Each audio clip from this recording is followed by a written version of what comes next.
Entre otras cosas, creo que el interés que siempre ha demostrado en mí el Eibar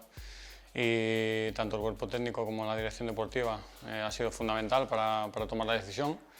Y luego también pues, compañeros que tengo conocidos y bueno, el gran grupo que se ve desde fuera que hay en este club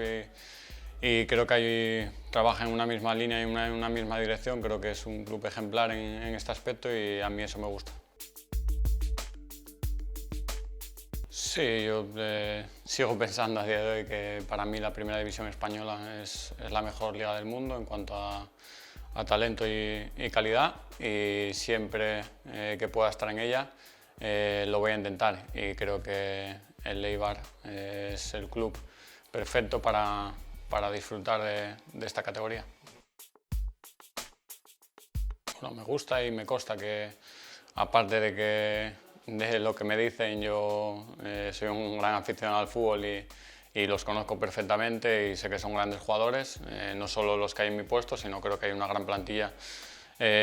tanto a nivel humana como en cuanto a calidad. Y bueno, yo estoy encantado de venir aquí a competir por un puesto. Creo que es sano para la plantilla y para el club tener gente que venga a disputar su puesto. Y bueno, creo que vengo a aportar en todos los aspectos que pueda y lo que tenga que hacer lo haré para que no beneficiarme a nivel individual, sino también a nivel colectivo, que para mí y tanto para el club creo que es lo más importante. Bueno, pues creo que soy un jugador que ya lleva tiempo en la categoría, que llevo bastantes partidos disputados, y aunque aquí sobra experiencia porque ya llevan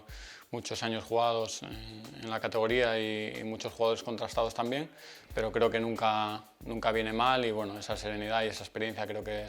es fundamental tenerla en un equipo, y espero aportarla y ayudar a todos mis compañeros y al club a hacer otra gran temporada.